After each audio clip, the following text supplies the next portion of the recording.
இந்த வாரத்துக்கான முதலாவது ப்ரோமோ வந்திருக்குதுங்க. இந்த வாரம் இன்ட்ரடக்ஷன் ரவுண்ட் சூப்பரா ஆரம்பிச்சிருக்காங்க.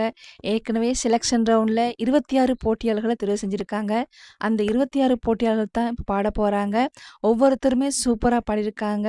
அதுல வந்து அருண் ராஜன் பாடுறத காட்டுறாங்க. அவர் வந்து ரிதம் திரைப்படத்துக்காக தனியே தன்னந்தனியே அந்த பாடல பாடுனாருங்க.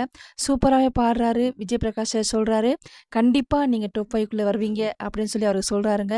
இப்படி எல்லாருமே சூப்பரா பாடிட்டு இருக்காங்க. அது மட்டும் இல்லங்க, இந்த வாரம் ஸ்பெஷலா யோகஸ்ரீ, விஷ்ணுரஞ்சன், ஹர்ஷினி மற்றும் சைந்தவி மேம் எல்லாருமே வந்திருக்காங்க.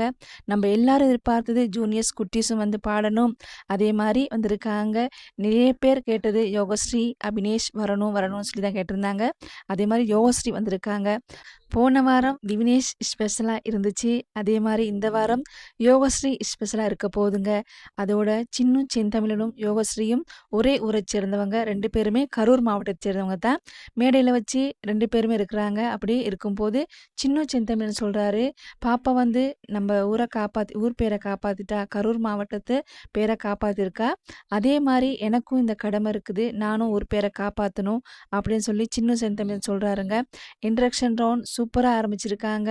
எல்லாருமே சூப்பரா பாடுறாங்க. எல்லா போட்டியாளர்களும் சூப்பராவே பாடுறாங்க. அதோட தேவயானியின் கணவரும் வந்திருக்காருங்க. எல்லாமே சூப்பரா இருக்குங்க. முக்கியமா குழந்தைகளின் பாடல் மற்றும் சைந்தவி மேமின் பாடல், இப்படி எல்லா கலாட்டாவும் கலக்கப் போகுது. சூப்பரா இருக்குதுங்க இந்த வாரம். நீங்க என்ன நினைக்கிறீங்க? அப்படின்னு சொல்லி கீழ வந்து கமெண்ட்ஸ் பண்ணுங்க. நன்றி சொந்தங்களே!